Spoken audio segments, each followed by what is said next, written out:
And I could not be more proud than to be part of this group, the Problem Solvers Caucus, members of both parties, members of the American public that really are here to do the right thing and try to find solutions.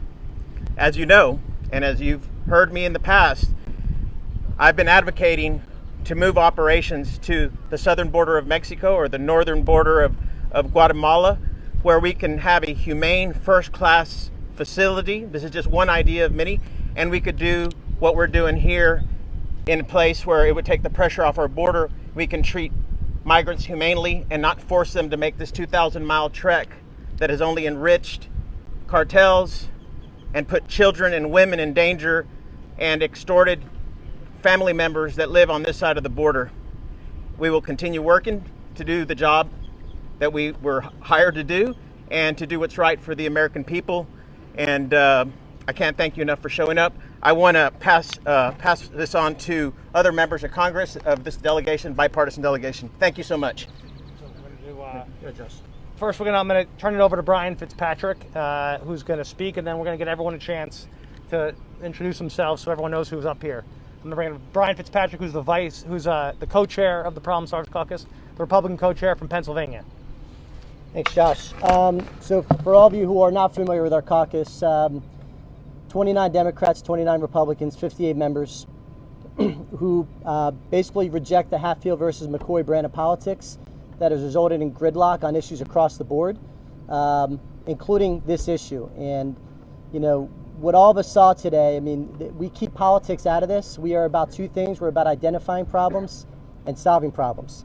So we're not going to be show horses. We're going to be workhorses. We're going to go behind the scenes. We're going to roll up our sleeves and do the work in a bipartisan fashion, respecting each other's opinions, learning from each other to figure out how we can best solve the situation we're facing right now.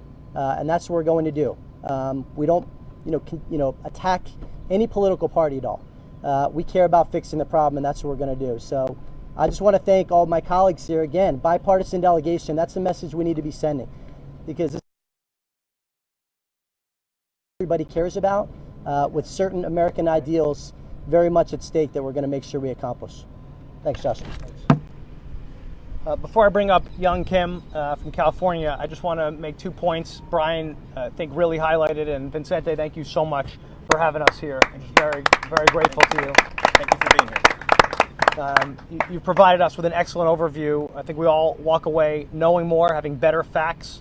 And as Brian said, 29 Democrats, 29 Republicans, the Problem Solvers Caucus. Our goal is not to fight. We didn't have a single fight on this trip.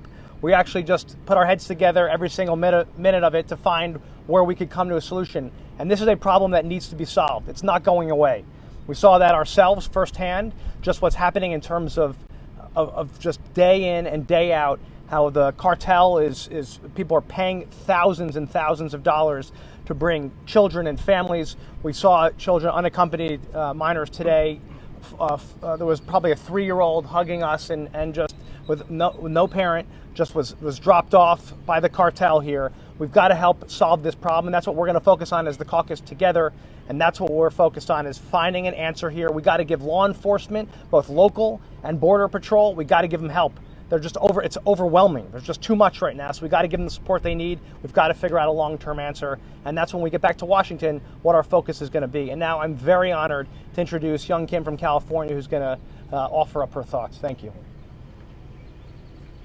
Go Young. Okay. Thank you, Chairman. Hi, I'm Young Kim. I represent California's 39th Congressional District.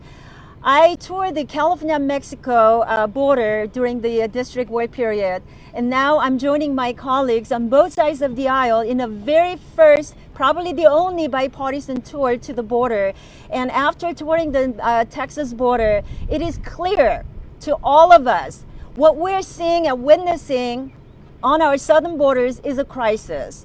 We're seeing the humanitarian crisis. We're seeing public health crisis. We have a border security and national security crisis. These have to be addressed in a bipartisan way to try to find a common ground solutions. That's why I'm so thrilled to join my colleagues here. I can't wait to get back to Washington, D.C. to put our heads together, put our ideas together to find that common solution. And it affects not just the southern borders here. It affects all of us in all of our districts from all across the country, because these migrants, after they're released from here, they will be released into all of our communities across our countries, and it will affect every one of us in every single way. So I can't wait to find that common ground, and I'm looking forward to working closely with you. And I want to thank you all for being here. We've seen the stretched resources at the border, and the Catholic Charities. I want to thank the sister and her organization that is doing a wonderful job. And I want to thank the Border Patrol officers, CBP officers, HHS. There are so many people involved doing this. We just got out of that the river tour. We just went around the 51 miles they tour every single day around the clock, and this is part of the 1,200 miles. There's a lot going on at the border, and we need to fix this problem that is continuing. Thank you so much for having me, and I can't wait to have that conversation with all of you when we get back. Thank you. Thanks. Now, very happy to bring up Tom Swazi, who's Vice Chair of the Problem Solvers Caucus from New York. Thank you, Josh. I'm a Democrat from New York. You've heard from Republicans. You're going to hear from more Democrats and Republicans. And that's the big message we're talking about here today. We need to solve this problem in a bipartisan way. First, I want to thank Vincente for bringing us here and helping to organize it. We got a really bird's eye view of everything going on down here, and we're very, very grateful to him for setting it up. I think there's some big messages of what we saw today. Number one is that the local officials are doing a fantastic job. We talked to mayors, we talked to sheriffs, we talked to constables, we talked to local officials and their staffs about what they're doing. We talked to local not-for-profits, we talked to local business people. They're really dealing with this as best they possibly can at the local level, and we want to thank them. Second, we want to thank all of the law enforcement, from our federal officials who do such an amazing job dealing with this, to the state officials, to the local officials, all doing the very best they can in very difficult circumstances. Third is that we saw a lot of children and a lot of families and a lot of people being exploited by the cartels, as Josh mentioned, and the coyotes, and people that are making a lot of money off of this misery and trying to take advantage of the policies that have been in place. Young Kim talked about the crisis, okay? This has been going on for 30 years. I was the mayor of my hometown in 1994, and I was dealing with newcomers from Central and South America in 1994. Day workers gathering on the street corner from Central and South America. The federal government, what we all work for, has failed to address this problem for 30 years. And what we've said is that we can't just rely upon our parties to do this. We have to get together as elected officials from across party lines to find common ground to try and find a solution to the problems that happen here. There's too much misery. There's too much unhappiness. There's too many people gaming the system and exploiting families, exploiting the government, and exploiting all of us to try and make a profit. So thank you again, Vincente, for getting us down here. Thanks to all my colleagues for the great work that they do. Excellent. Again, Democrats and Republicans here to solve a problem, as you're seeing. And so I'm going to bring up now Republican Dan Muser from Pennsylvania. Thanks so much, Dan. Thanks, Josh. Thanks all. Yeah, hey, this is my second trip here to the border with the Problem Solvers Caucus. It's terrific witnessing and hearing the reality of the situation on a bipartisan basis. We hear the same things. We come away very often with the same conclusions and the same commitments to do something about it, and I think we will. Today, we saw some sad situations. Some very young children, their moms, a dad was crying. So you got to have compassion for this situation. On the same note, we hear from the CBP and the law enforcement that if we create an incentive, simply more will come, or easy access to our country. So we've got to come up with the right plan that first does what is required as a nation with borders, but also a nation that's very compassionate. So we need consistent communication. That's number one. That's why it's great having Republicans and Democrats here. So we're sending the right message. We also need cooperation from the Northern Triangle and Mexico. That needs to be accomplished. We need a commitment, and then together see it through. And we need Congress to act. This is a humanitarian crisis, and it's time to act. And as we were just talking about before, if you're not part of the solution, you're part of the problem. We're going to be part of the solution at Problem Solvers Caucus. So thanks. Dan, talking about tough borders and living up to our values, and speaking of going a really long way to live up to our values, coming from Hawaii, Ed Case. Aloha first.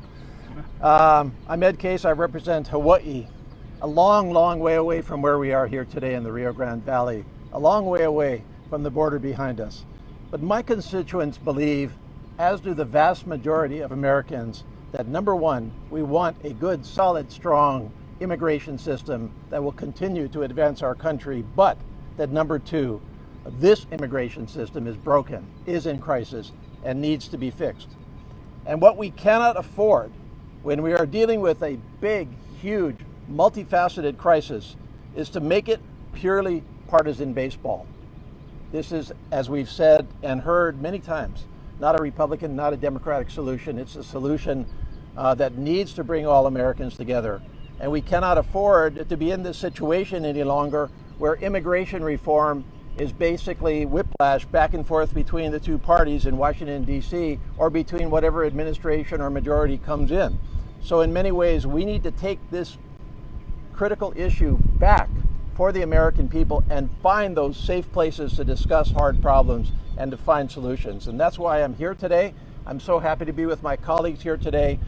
This is very, very constructive from my perspective to really solve one of our biggest and most intractable problems. Mahalo. Good job. Now from the state of California, the great Jimmy Panetta. Excuse me, great state.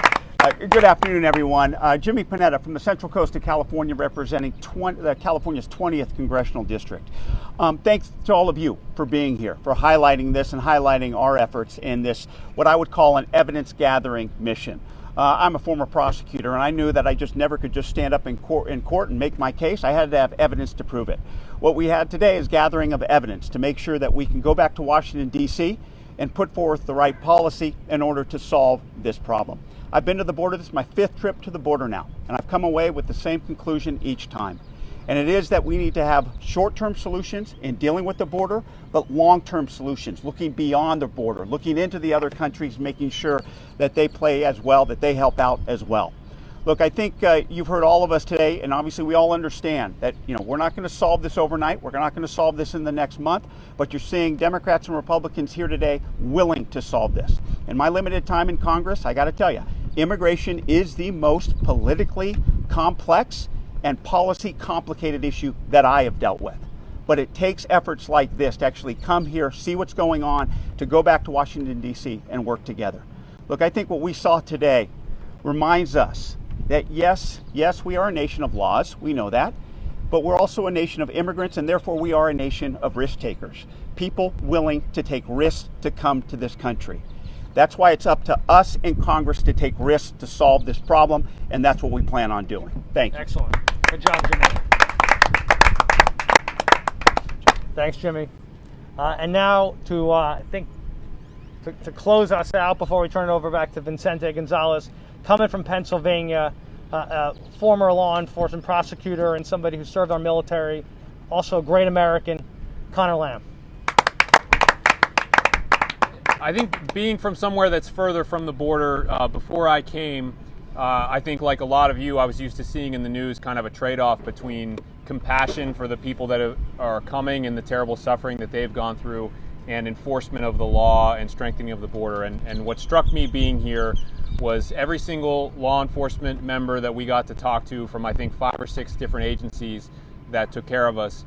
Every single one of them was filled with compassion for these people and what they're going through. And they have told us a lot in these last couple of days about how smarter border security, stricter measures, stronger measures that come from the locals themselves, from the solutions that they come up with, are actually compassionate toward many of the people that are coming here, because it helps take away the incentive for the cartels to go and recruit them and bring them the entire 2,000 miles north to Mexico, which is not to say that the solution is easy, but I think it creates a space for Republicans and Democrats in Washington, D.C. to work together if we would just listen to the local people here a little bit more, and that's one of the things we're going to try to accomplish when we get back. Thank you. I'm going to turn it back to Vincente, but I want to make one point that today we were with the customs officers at one of the facilities, taking us, law enforcement is working incredibly hard. They turned to us and said, you have to understand that we wouldn't have vaccines, we wouldn't have these resources, we wouldn't be able to do doing every day if it wasn't for the congressman here, Vicente Gonzalez. They brought that up to us. I think that's just a testament to just the incredible leadership you've done in this area and you bring to your job every day. Thank you. Thanks again for having us. Thank you so much. And as I said, I couldn't be more proud than to be here with this bipartisan group. When I first came to the Congress and when I first elected, I promised South Texas that I would always work across the aisle and I would have friends on both sides and work together. And that's what I'm continuing to do for my district, and I will continue to do that. We have an issue here, a problem. You can label it whatever you want, but it's an American problem. It's not a Democratic or Republican problem. It doesn't belong to one administration or the other. It's an American issue where we need to come together to solve it. We need to make tough decisions. Sometimes we have to take tough votes, but great things are done when you make tough decisions to get them done. And they may be politically risky at times, but we have to do what's right for our districts and for the American people. And I want to thank you all for being here and thank you for coming and meeting with us. En español, le quiero dar las gracias a todos por estar aquí. Obviamente vengo con un grupo de políticos de alrededor del país, demócratas y republicanos, de una manera bipartidista para tratar de buscar soluciones. No conseguir puntos políticos o apuntar dedos, llegamos a buscar soluciones. ¿Qué podemos hacer para mejorar el problema? ¿Qué podemos hacer para hacer las mismas facilidades que tenemos aquí en nuestra frontera para tratar a nuestros migrantes, a lo mejor en el sur de México o en el norte de Guatemala, de una manera humana, para no forzar a los inmigrantes que hagan este viaje de 2,000 millas y al mismo tiempo hacer las inversiones apropiadas en esos países para crear ambiente que no incentive a la gente a migrar? And with that, I will turn it over to any questions you may have. Yeah, go ahead. Let's get you at it.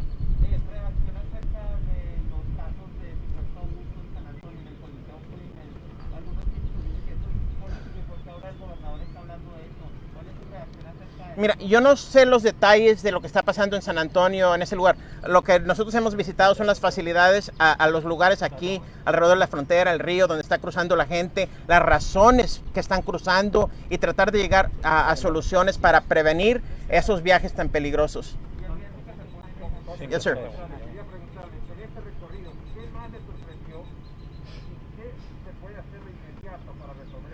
Pues obviamente lo que más me sorprende es traer gente de alrededor del país que todavía no entiende bien y aprendieron tanto estando aquí, viendo personalmente los problemas, hablando con los migrantes, hablando con el departamento de patrulla fronteriza, hablando con el departamento de los policías del estado, con el sheriff local, con los alcaldes.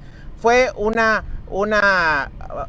visita comprehensiva, con mucho detalle, hablaron con mucha gente, aprendieron bastante. No vinieron a hacer puntos políticos o apuntar dedos, vinieron a tratar de llegar a soluciones y por eso estamos aquí. Pues la solución inmediata es que ahorita tenemos 10 miembros del Congreso que regresan mañana a Washington con ideas nuevas, con información nueva, con planes de poder juntar a los dos partidos para llegar a una solución por algo que tenemos 30 o 40 años estar negociando en nuestra frontera. Yes? So, having ideas is the first step to any problem solving. That's right. But what kind of leverage does this caucus have, and what kind of resources are actually available to execute on any of these ideas? Well, we're a bipartisan group. We're in committees across the Congress. We have relationships with the Speaker and leadership on both sides and relationships with the administration. And we think to be able to have a real solution, it's something that needs to be done in a bipartisan way. We need to get our heads together and put our political sides aside and do what's right. And I always said when I was running, I wish we didn't have to wear in Washington and in politics, I wish we didn't have to wear a D or an R in our lapel. I wish we could wear just an A for American and do what's right for our country. And this group that's here with me, that's what they're here for. They're here to do what's right for our country, to come up with solutions. We've seen other delegations come down here to point fingers or criticize, not only in this administration, but prior administrations. And we need to get past that and we need to find solutions for the American people. Vulnerability right now. Do Well, I think the primary vulnerability is not here. It's in Central America, where people are going through very difficult, both in times in terms of food security, insecurity, job security, just national security, and people are living under dangerous conditions, and they're not only poverty but extreme poverty, which is incentivizing them to make this very dangerous trip. So I think everybody has a good grasp of that. We have ideas, and we're trying to mold something that works for everyone. Let me say one thing. Yeah. I just want to say regarding your question about the influence of this group, I mean, you all know from being in reporting that the Democratic majority in the House is very, very narrow right now. Right. And in the Senate, it's 50-50. So if we're going to get anything done that's for real, it's going to require bipartisan cooperation. If we've got 28 Democrats and 28 Republicans working together, we can be a very influential group, certainly in the House, and we have colleagues in the Senate as well that want to work together with us to try and find common ground solutions. So that's a very important point to make. A very important point also to make is that there have been some big changes, okay? There's been changes in policy by this administration. There's been changes in policy by the country of Mexico and specific states within Mexico. There've been court cases that have happened. And in all these different instances, the coyotes and the cartels are taking advantage of that and the changes that have taken place, and that there's so much going on, and they're trying to capitalize on it by trying to make more money by bringing people over here while things are unsettled right now. So we've got to say, stop with all the pointing fingers. Let's work together and try and figure out how to solve this very complicated problem. You can't solve complicated problems in an environment of anger and fear. You need to have people who are going to sit down, talk to each other, who might disagree with each other. Plenty of proud Republicans and proud Democrats here. Let's sit down. We know we want to do the right thing. Let's find common ground to try and solve this together. Can I pop in here? I just want to chime in and echo what Tom said as the Republican leader, the problem solvers. Our whole goal is to get to yes. How do we get to yes? How do we not allow the perfect to be the enemy of the good? We believe that we'd rather have 75, 80% of something than 100% of nothing. We can't allow these, insistence that if you don't get everything you want, you're going to take your marbles and go home. That's not how any relationship in our lives work. That's not how government should work. And because government has worked that way for so long, both parties have been responsible for it. For, as Tom said, decades. We're seeing the suffering and the insecurity on our border that we're seeing right now. We have the capability to fix it. We are very resolved, I can tell you that. See?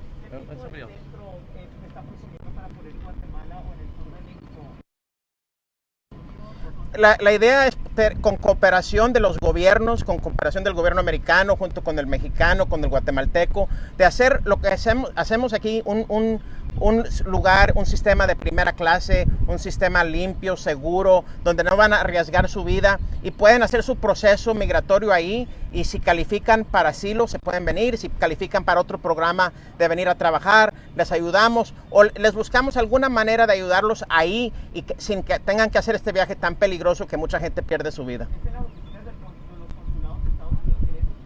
Las embajadas, estamos hablando con las embajadas, ¿verdad? Y con las administraciones de cada país para ver cómo podemos trabajar juntos. Yo mañana tengo una junta con el embajador de Guatemala regresando a Washington y empieza la conversación de cómo podemos llegar a una solución.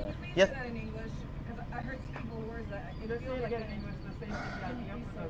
Yes. So what I envision is having a processing center for migrants that are making this very treacherous trip from Central America in southern Mexico or on the border on the Guatemalan side, where people can show up in a very humane first-class facility like what we have now here, or even better, and process there, and if they qualify for asylum, they can come to the country, and this is in safe zones where we can guarantee their security of what they're running from and what they're worried about, where we can guarantee their security that they're going to be able to do something and process their documents safely. If they qualify, they can just get on an airplane and fly in and save them this 2,000-mile trek where many people lose their lives, where women are raped, and certainly where family members that are living in the U.S. are extorted. Billions of dollars, we calculated just this year that billions of dollars have gone to cartels who are making this trip, that are bringing these migrants to our southern border. So we need to be responsible. We need to have ideas. And what I'm saying is a framework of ideas. We need to continue to work and tweak it and do what's right and what's best, and certainly what's in the best interest of those children. Yes, ma'am.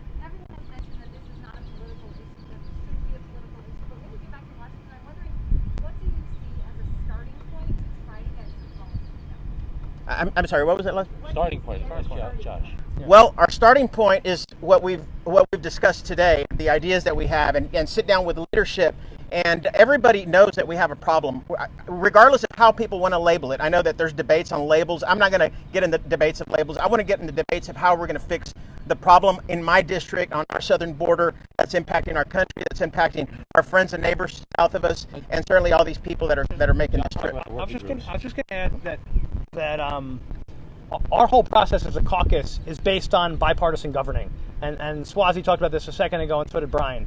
Right, we sit together, we work together in working groups and task forces. We have an immigration task force that literally spends time every single week working on these issues and looking for a way forward.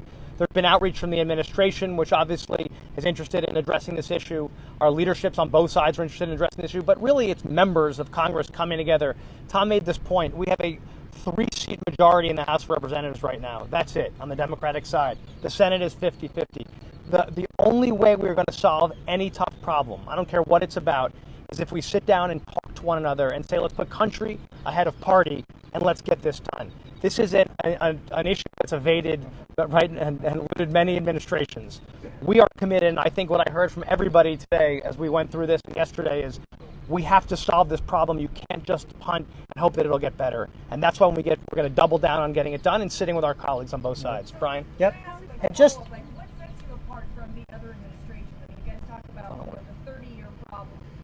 What gives you the confidence that 2021 you're going to finally get it done after 30 years of no success? Well, the Problem Solvers has never been as large and as strong as it is now, and that's what it's going to take. So to be specific, somebody asked a question over here. If 75% of the caucus agrees and 50% of each party's members to the caucus agree, again, we're split equally, then we agree to support a proposal. It takes a lot of work to get there. You don't get there on the first crack, especially not on something like immigration. But it's a question, are we willing to get back and do the hard work? Are we willing to come to the center and find which we agree on and move forward? There's going to be plenty we don't agree on. Leave that to the side of the road. We can come back to that another day. But what can we come together and unify on? And there's a lot we can. And that's what we got to advance. And back to just what's different. Everybody's sick of politics. They're sick of politicians. They're sick of Washington. They want us to do this. And as Brian said, we're bigger than we've been before. We're more effective than we've been before. And on top of that, there's a very narrow majority in both houses. Those are all unique circumstances that come together that give us an opportunity to try and do something on common ground. You talk about negotiating and finding that common ground and some things being non-negotiable. What are some of those things that are non-negotiable that you have to find an agreement on? Our values. Well, obviously, what we believe in are our values, but you can't have this the conversation can't happen. Here's not how you obviously have that conversation. You sit down at the table. It takes hundreds and hundreds of hours to do it. That's what we've done on many issues. Look at the end of the year, the $908 billion package. We sat at the table with Democrats and Republicans in the House. We got together with our colleagues, Democrats and Republicans in the Senate that we worked with. Hundreds, actually thousands of hours to come up with a solution to help battle COVID-19, and we did it by working together. You have to take the same approach to solving these problems, and we're committed to it. And that's what you heard Brian just say, right? We are committed to finding the places where we can agree, and that's what this is about. And I know there's a woman here, and then I know you want to get control here. Thank you, Congressman, for having us. Absolutely. I wanted to ask you about a specific solution that you mentioned. Given right now with the Flores case, there is some advocates that are arguing that current conditions in processing centers are not humane. What does constitute humane when you're talking about the processing centers in Mexico, and how does the caucus feel? Right. Well, first of all, we got to think about the inhumanity of this 2,000-mile trek that they make, and trying to find solutions for them closer to home, in their home country or in their neighboring country, in a first-class facility where there's enough space, where it's air-conditioned, where it's clean, where there's bathrooms, where they can ask for asylum in a dignified way. And if they don't qualify, we treat them in a dignified way, and we help them in their home country, and we try to find other programs where they might be able to qualify to come into the country. But at the end of the day, we have to come to terms that more than 80%, and probably more than that, more than 80% of migrants never qualify for asylum. As much as my heart breaks and I want to help every one of them, we need to find ways to do it in an orderly fashion. Certainly having 173,000 people coming in a matter of a couple of months is not an orderly fashion, and it's not what benefits us as a region, as a state, and as a country. So we need to, and it's certainly bad for them. We're only going to take one more question, and we're going to have to wrap this up. Yes, ma'am.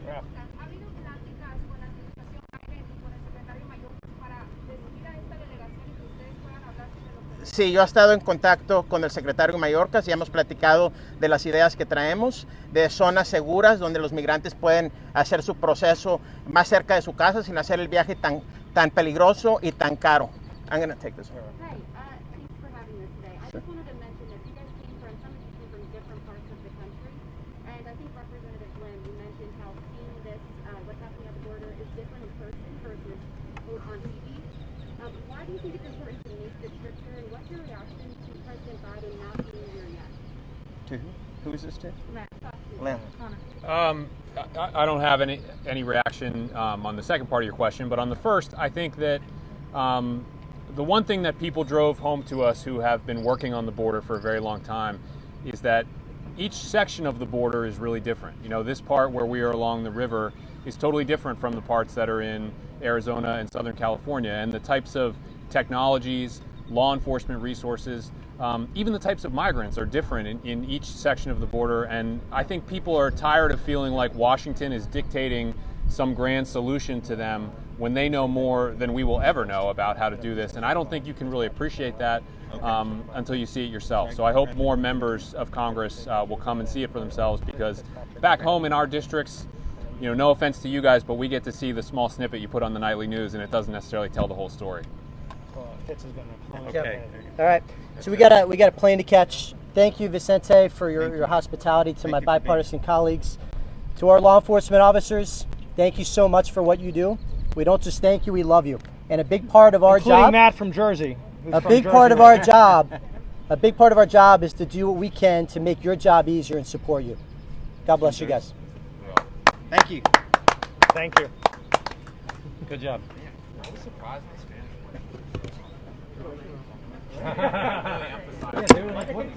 Why did you see who's the little guy?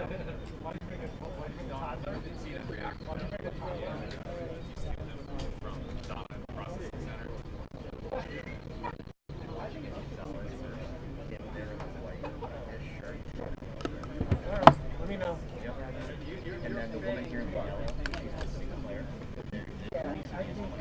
Sorry, that's mine. No problem. Oh, wait. Okay. I'll get out of your way. Yeah, no, I know.